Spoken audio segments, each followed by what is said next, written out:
that cover it? Yeah, it seems like this climate thing is a very rigid ideology that one must subscribe to wholesale.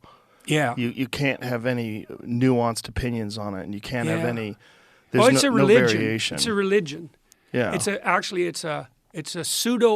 a partial pseudo religion, and I mean that technically.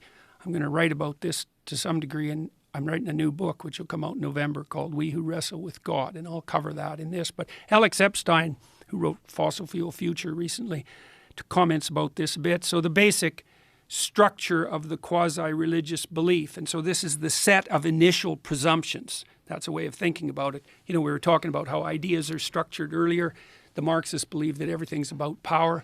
There's a narrative at the base of any belief system, and the climate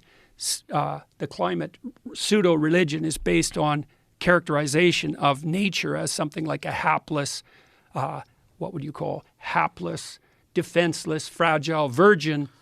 The industrial activity of mankind is characterized as something like a rapacious, power-mad,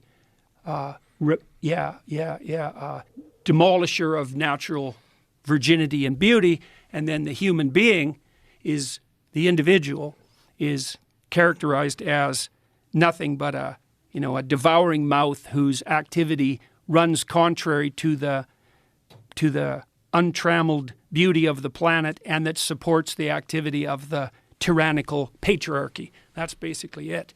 And so the reason that narrative has force is because it draws on underlying religious archetypes. And so to characterize the world properly, you do need to characterize the positive aspect of nature, because you have to live in something approximating a reciprocal harmony with nature. Because if you just eat everything and devour everything in your local landscape, well, then you die. So that's a bad idea. So you have to have some sense of the value of nature.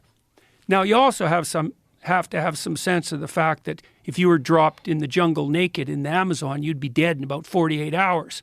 So you also need a figure to characterize the negative element of nature, and that's completely absent from the environmental myth. That's part of what makes it pathological. And then with regard to the rapacious tyranny, let's say, well, any industrial system or any human organization can exploit the natural world to the point where that's not sustainable, and it can become oppressive and tyrannical. That's the evil king, ancient part of religious mythology going back as far back as we can chase it. So you need a representation of the negative aspect of society, because you send your kids to school and they kind of get turned into these cookie cutter kids, and that crushes their innate, what would you say, difference and beauty, and it's all the pain of having to be socialized. And you have to understand that there is this oppressive element of culture.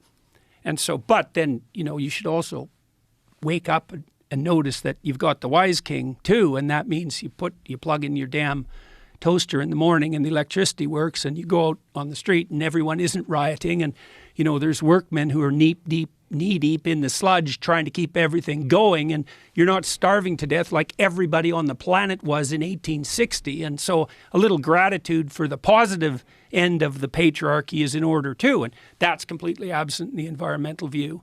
And then with regard to the individual, it's like, well, of course you can be a selfish, impulsive, hedonistic consumer, and you can facilitate the rapacious tyranny as a consequence of that, rape the planet. But by the same token, we're not a cancer on the face of the earth. We're not a virus that's mutating and taking out the planet, and we're not trapped in a Malthusian nightmare. And you got to give credit where it's due. And, there's an element of people, of everyone, that's noble and generous and kind and productive and capable of living in a well-ordered state in something like sustainable and productive harmony with nature.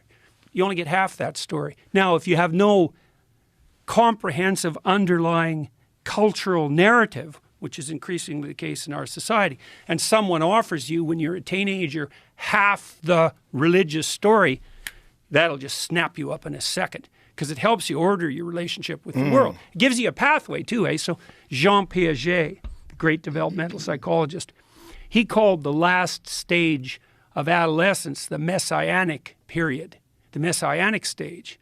Now, most people don't talk much about that, I think, because they're They don't know what to make of Piaget's claim, but he was a real genius, Jean Piaget. And he said, you know, when you're making that transition from the group identity that you're chasing as a teenager to becoming an individual,